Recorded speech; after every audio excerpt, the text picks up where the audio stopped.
You're listening to Speaking of Voice Acting, and with me today is a very special guest. If you've played Interesting NPCs at all, like in depth, I mean, really, really played it, you'll know this man. He voiced Nelos in the Radiant Dark Quest, voiced Karras in the Blood of Kings, and I believe one other one. It was Jashar in Pit Dogs. Is that Yeah, yeah. correct?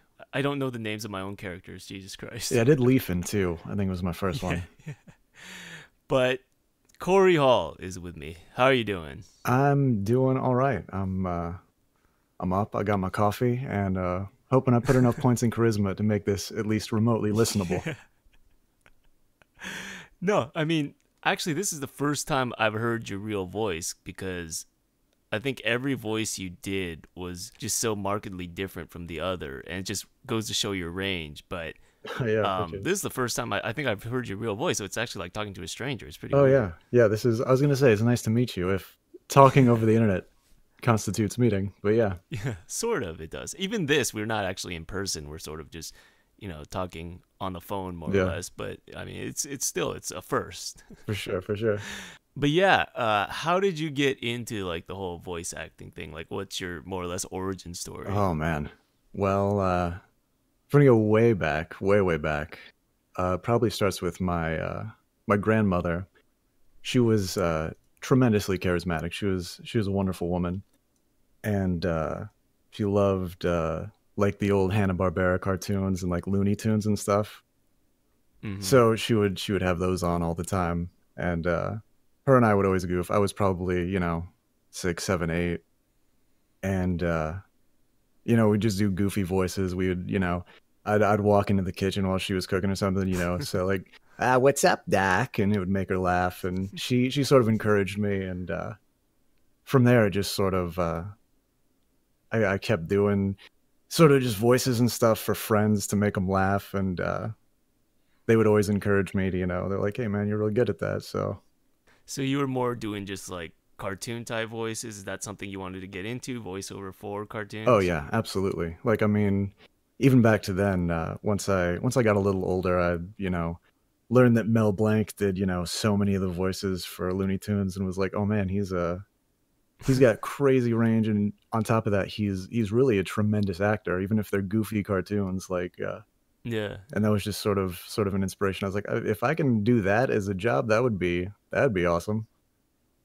So was it strictly like the old school Looney Tunes era cartoons, or not to like give away your age or anything like that, but was that is it just like the really real old school, or was it maybe in 80s, 90s, anything like that?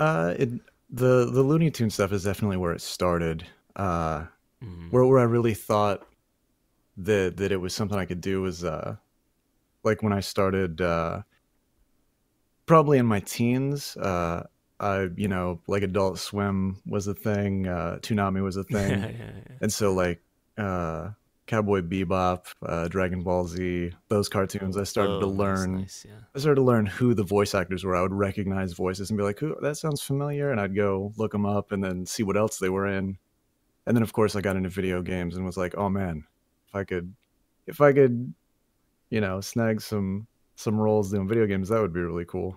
So basically, it was like a almost like a natural extension or a natural progression, because you start with cartoons and then you kind of move toward anime, which is a little bit more serious and mature, Yeah, and then from there like more into like just like serious video games roles and things like that. So yeah. And of course, when you're a teenager, like playing with friends and stuff, you end up you play pretend and stuff, and you want to do voices and stuff like that to get into it, and that was always fun for yeah. me. So And I think like the first role we cast you for, and it sort of mirrors that progression, is that we cast you for Leifan or Leifan.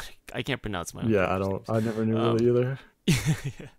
it's whatever the voice actor determines, more or less. Right. Like, I'll string together a series of consonants and vowels, and then I'll leave it up to you to give it a Right. pronunciation because it does not matter. I think because it started off as leaf, but then there was already another leaf in the mod. I mean, in the vanilla game, and I didn't realize that. So then I had to add a an at the Oh end. yeah. But anyways, yeah. The whole point of that was that he was like a bit of a character. He was like a squatter. He was a bit cartoonish in that sense. So that was sort of like the first role you did. So at the time, I didn't really know that you could also do these like really mature, like deep roles. So it's interesting that we kind of like moved from that to Nelos and the Radiant Dark. Was that your second role, or did you do one in Yeah, I between? think that was my second one. Because initially, I think my first audition I did, which is not a great recording. I think you had Valgus still open, and I did that, Oh, and then you right, were right, like, right. "Oh yeah, that's filled already." But and then you were like, "Leifan's open," and I was like, "Yeah, that's a nice little that's something I can tackle." That's because Valgus and Nellis both were pretty extensive roles, and so Leifan was a nice little first project for me to tackle.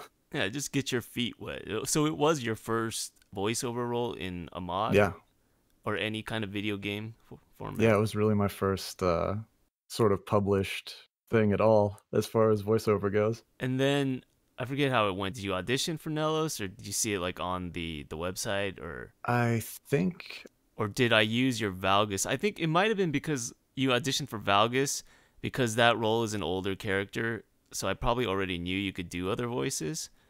So, yeah, I think you were the one who put forward Nelos. and that is probably like an all-time performance. Like I remember early on in the mod days where like people were like saying, "Okay, well, cuz at the time it's better now, but at the time like people were always like saying, "Okay, it's a mod, but how's the voiceover?" Because that was like the really sketchy thing with mods is that the voiceover was never like any good. The acting was never any good. So then when people would say, "Okay, the Interesting NPCs has all this voice acting, but like like, is it any good?" And so I would just link them to your fucking video with Nelos. And I was like, see, good. Right. This is good. Yeah.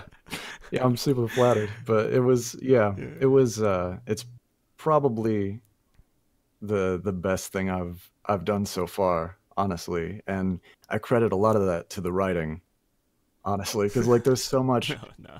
it's you can be really into the role or really a talented actor, and if someone gives you clunky dialogue that you can't work around or stuff that doesn't make sense for the character that like is conflicting, then Mm. it just doesn't work out. Right, right. His motivations were something you can understand. At least it was that. Right. It was a character you can understand and get into. So, Yeah. Well, I mean, he was interesting, and he had a philosophy that had it had its own logic that worked. So it was easy to sort of immerse yourself in the character and be like, okay, this is where this guy's mindset is, and this is what he's thinking, and yeah, it wasn't like your typical cartoonish villain. He had like some of the things he said they made sense. They weren't just straightforward evil, which was a lot of what was the problem I think in a lot of video game media early on. But it's sort of like developed and matured over the years. But yeah, him being sort of I don't want to say morally gray because he didn't really concern yeah, himself with morality at all. It made it mm-hmm. where it was easy to relate to him. Yeah, yeah. You saw him more as three-dimensional and a person, I think. Yeah. I mean, not that like one-dimensional evil witch characters aren't fun, because I think the next villain I made after Nelos was that because I wanted to change it up. I made like a cartoonish like old hag. Right, right. But like you need that balance, I think, and the fact that you were able to like deliver those lines, because without the acting, like you can't really make a complicated conflicted character like that without the acting to kind of like make it seem real, Yeah. especially like lines that are like talking about prophecies and things like that. It's just they need to be delivered with a certain amount of gravitas, and I think you did that. So Right. I appreciate the compliment there. But yeah. have you done other work besides Interesting NPCs? Have you like pursued any other mod work or any other like professional work? The I think the only other mod I've done is uh Champion of Kinnereth. Mm-hmm. I think it was the second installation at Wrath of Nature. I did that, which was pretty well received. The trailer for it got a lot of compliments and stuff, but I haven't done Nice. I haven't done any professional work. I've made Mm-hmm. friends that do like video production and stuff, and I've had a few like not character work, but like explainer videos or commercials or stuff like that. I've had a couple of those that have fallen through. I've got a couple on the line right now that I'm waiting to hear back about, but Yeah, man, you got to put your foot forward because it's a highly competitive field, and like you have the talent for sure, but it's just a matter of just like getting your voice heard. So, Yeah. Yeah, it's definitely not I learned very quick that it's not an easy industry to break into, but hmm I'm kind of I've moved around a lot, and I'm at the point now where I've got a decent sort of semi-permanent studio space, and I'm hoping nice. this year to really make a push and get into it for real, like have an actual go of it. Have an agent and all that, Yeah, that'd be nice. like big time. Is there a project that you would like to be a part of? Is there a certain thing that you're pursuing? Like, are you pursuing animation? Are you pursuing video game voiceover? Uh, Animation and video games have always been Mm, that's the dream. The character work and that sort right. of stuff is really what I want to do. Is what I feel like my calling is. But there's such an abundance of just marketing stuff, of little Mm, commercials and stuff like yeah. that that will really pay the bills if I decide to Right. make a Right. career out of it. Hey, everyone's got to start somewhere. You got to like pitch a few beers or something like that. Even Right. George Clooney does that stuff. Yeah. What's your favorite beer? What would you market? Oh man, if I could do like a hacky Irish accent and do a Guinness commercial, that Nice. would be fantastic. Nice. I believe you could handle it because you did Jashar and as a Khajiit voice, which is always like one of the most difficult voices to pull off without making it sound like a caricature. And you did that. You also did a Boston accent for Vote of Confidence Quest in my Fallout Oh 4 yeah, yeah. mod. So and every single time, man, it's just pitch perfect. So I think you should go for it. Well, I remember I did. There was that one that was the three Nords that are like mercenaries, the argue and Oh, the right, I think his name was Sven, and right. Yeah. it was like I did sort of an Irish thing, but I wanted to make it sound like Nordic, so there was like a weird thing to it. And in the comments, people were like, "This sounds like Americans trying to do like Scottish accents," and so I was like, well, maybe I should have just went all in with that. Uh, yeah, maybe. Yeah, if you're going halfway, it's just it like even with especially with like cartoon work, I'm imagining you have to kind of like go for it. You have to turn it up to like 11 or Yeah, 12. it But really has to be sort of exaggerated and over the top. I do think your Nelos accent was on point though, as far as because it was just like was it just like a British type accent? I Yeah, it think. was sort of a posh, a little bit of a posh British uh, sort of Yeah. tweak to it. But my big goal was to sort of get away from the. They gave him like in Skyrim like a sort of Australian accent, and I wanted to get back to Right. how it was in Right. Morrowind, Right. where they had that real throaty sort of wake up, Yeah. you were Yeah. dreaming, sort of like almost like a ghoul in Fallout. That was awesome. Yeah, there's a little bit of gravel in his throat, in his voice, Yeah, and that sort of actually gives it like an extra element of darkness, I should say, more or less, right? Because usually that kind of gravel, that kind of like ghoul voice is associated with like just monstrous qualities, and so there's that extra bit of like darkness that when you talk to him and you're like, whoa. So I really like that choice to go back because if you sound like an Australian from the outback, it wouldn't have been as cool. right. Well, and after reading the script and stuff too, I mean, he talks about being back in Vivek and Tel Brenora, and he really is Yeah, a yeah. throwback to Morrowind, and is a really interesting character. So I wanted to sort of make it seem like he's been around for a minute.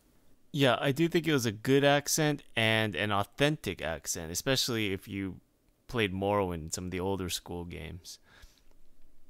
But moving on, any other interests? Because I do remember you talked about because we were discussing certain roles and like, would you want to do this role? Would you want to do that role? And you're like, yeah, but I also have like these other priorities. I have a band. I have this. So, Oh man, do you still have your band? Do you still have the music? I've been in a couple bands that have come and gone. Right now, I'm not part of any real musical projects. I've just I tinker around on my own and Mm, sort of throw things together. I still write songs, but I don't record a lot of them.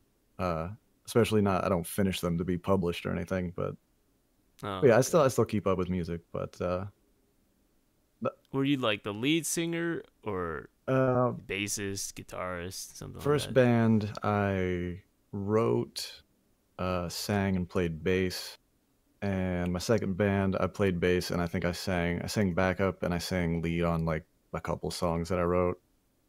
Oh, nice. What kind of music? The first one was sort of a lot of it's sort of like pop, punk, college rock sort of stuff. Oh, nice. Yeah, I think there's a couple musicians. I was gonna say museums, musicians in the mod. There's you. You have your band. There was another guy who was a bard, who also was in a band. I forget his name. And then there was the guy who played another dark elf, actually, who's a rapper. Well, Reigns. He played Reigns, and he also did like a really gravelly voice. But yeah, Oh I wow! should get you guys together and form a I was gonna band. say I But saw yeah. some of the. I heard some of the bard music that got put in the game. It was pretty impressive, especially because it seemed a lot more seamless than the music that was already in the game. Because you could tell that it was sort of split into lines that like were supposed to line up with Hmm. the chords and stuff the bards were playing.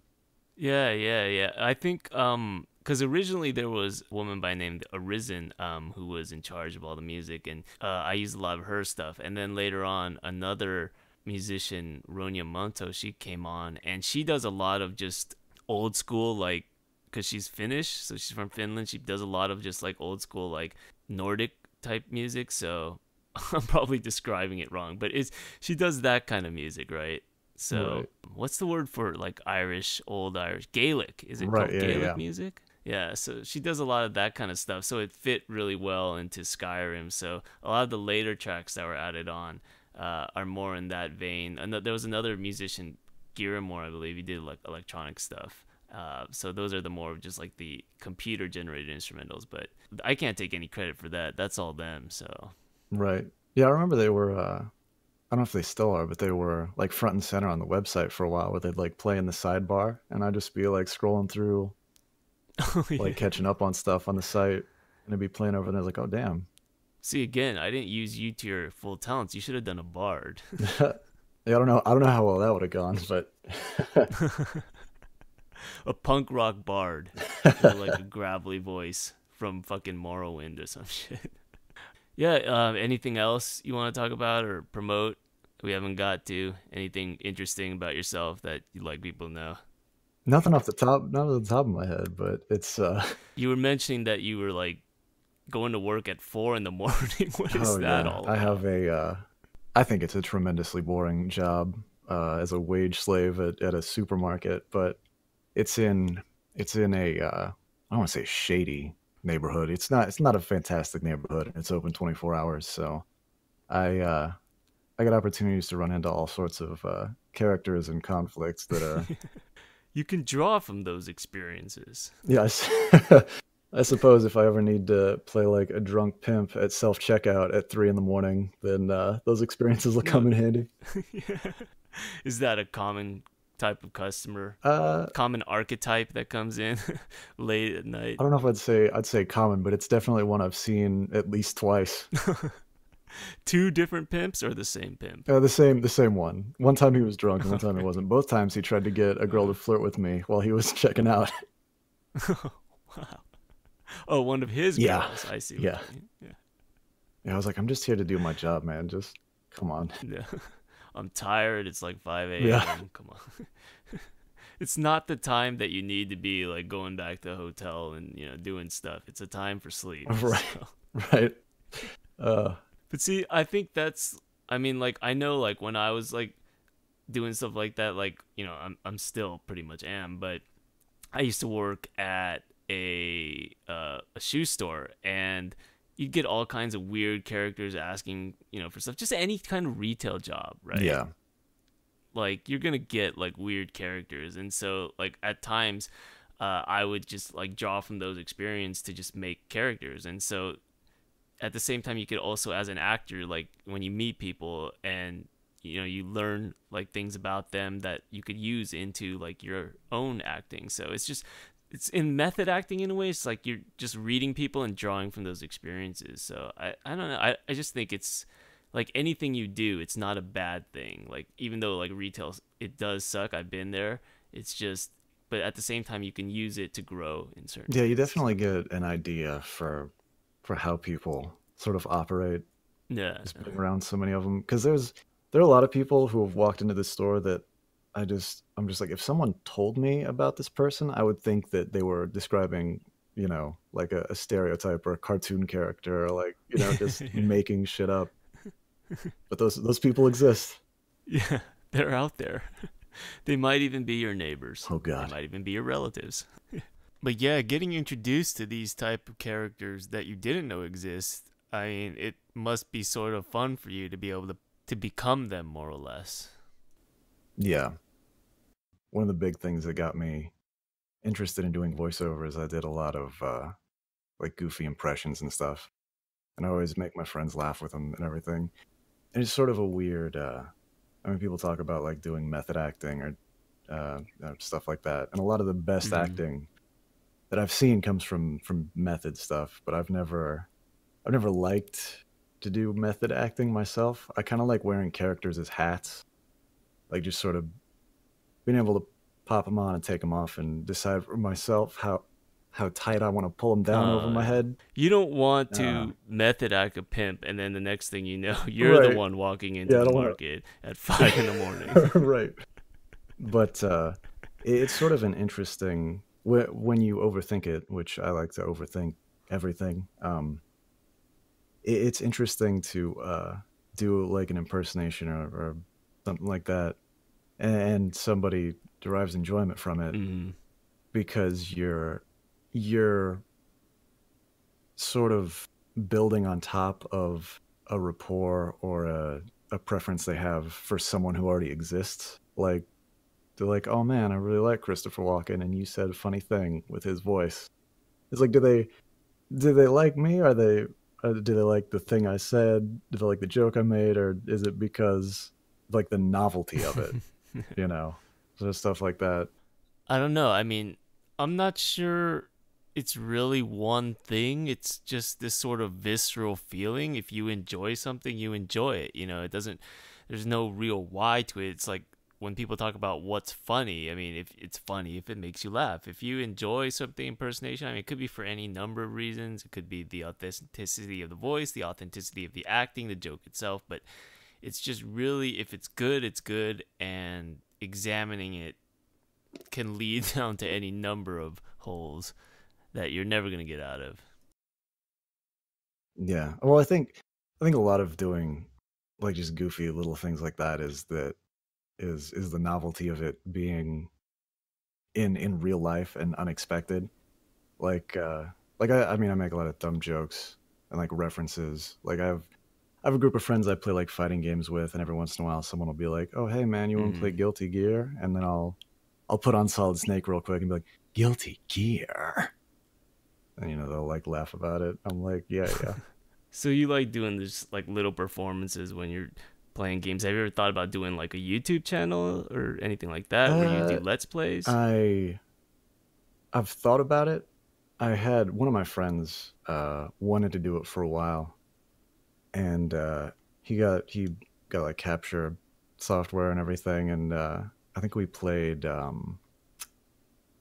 what was it, Spider-Man and Venom, like the old Genesis game, Mm-hmm. and we recorded like a whole playthrough of it and made like a drinking game of it, so we were getting goofy and saying crazy stuff. But then once we'd recorded all of it, he went back and was like, "Yeah, I'm just gonna upload it." And I was like, "Man, if you don't edit it, like, because that's what really makes things like that like entertaining, is you can't just have a bunch of Yeah. empty space where we're drunkenly slurring over, oh man, I punched the guy right in the face.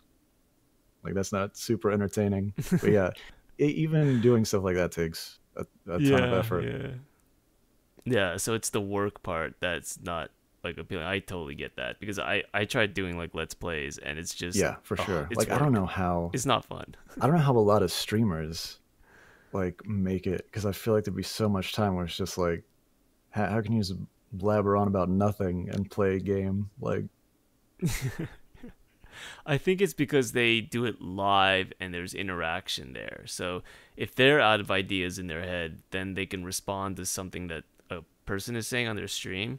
For someone like me, I don't want to do anything live, so then it's just like you're sitting alone in a room and you have to Right, talk to yeah, no yeah. one. It's a bit Yeah, the thing is weird, you but have to yeah. have an audience that'll interact with you before you can get audience interaction. Yeah, it's a chicken or egg thing. So Right. I don't know. Yeah, yeah. I mean, it's definitely difficult.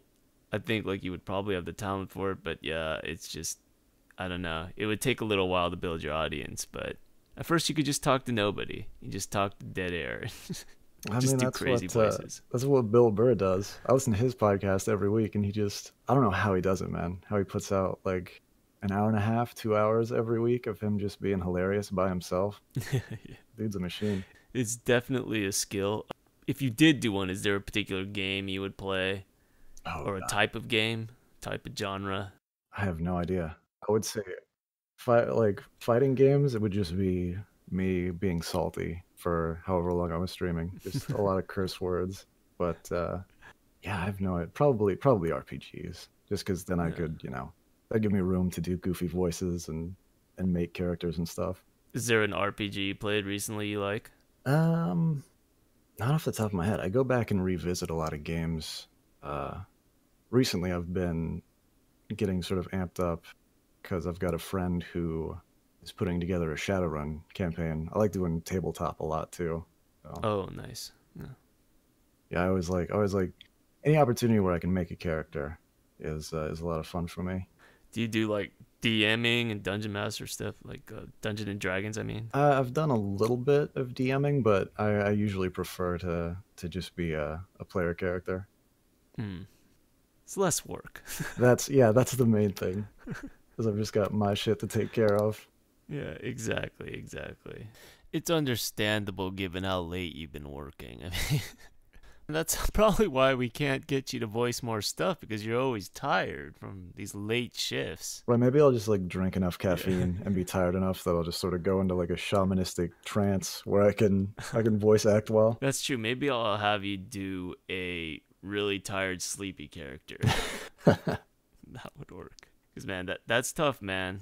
I would love to work in a retail job where I don't have to talk to anybody. Like, I think the part that I hate about retail, it may not be the same for you, is just the customer interaction. I know we just said that it was a good thing, but man, there are days when it fucking sucks. So, Yeah, well, I mean, it's one of those things where it can be a crazy roller coaster ride. Like I used to do way back when I was still in like high school.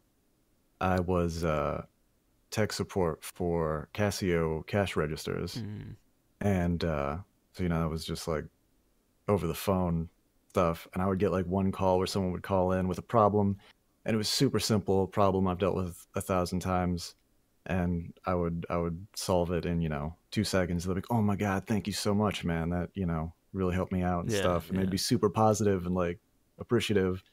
And then I would get another call where someone had like a hardware problem where there's nothing I can do except send a technician or whatever. And they're like, "Are you serious? Are you fucking serious right now? I got a whole line of customers here." And they'd be just like cussing me out. And I'd be like, "Dude, I gotta take a break. I can't like just that." Whoops, my finger slipped, just hit the hang up button. Right, right. Yeah, just from going from like super positive to like that much negativity, especially over the Yeah, phone, and there's nothing you can do. It's just like, oh man. yeah. Yeah, see, that's why you don't want to be a mod author because it is a second customer service job Oh and you don't god. get paid for it. So, Yeah, I can. Oh man, I can imagine. I mean, it's even. I've been lucky enough that I've gotten mostly positive comments on like YouTube and stuff on those yeah, videos where I don't yeah. have to be like, oh my god, do I really sound like shit? Is that really a... Yeah, no, no, you're good. But like, if you look at anything on YouTube, even the greatest piece of art ever made, it's still gonna have dislikes. So you're still gonna have those people. And the way human beings are wired, that's the stuff you're gonna remember. So it's Oh yeah, negative emotion has way more of an yeah, impact for yeah. sure. I mean, and it makes sense because we're trying to learn from our mistakes. So it makes sense that our mistakes would stick with us and that criticisms would stick with us. But the problem is not all criticisms are valid or coherent or Right. even yeah, Yeah, just it depends on how neurotic you are to let it yeah, pry yeah, under your yeah. skin. So don't let it get to you in at your job. Don't let it get to you when you become big and famous. Oh shit. And hopefully you do, so I can ride your coattails. But yeah, Oh, It was shit! great I was having you hoping to on. ride your coattails. Hell. No. We're not going to go anywhere in that case. Prepare to be stationary. All right, man. It was good talking to you. And that's it for this episode. And next week, I'm not sure who we're going to have on, but hopefully it'll be someone equally as good. All right. All right, man. Thanks for having me. See ya.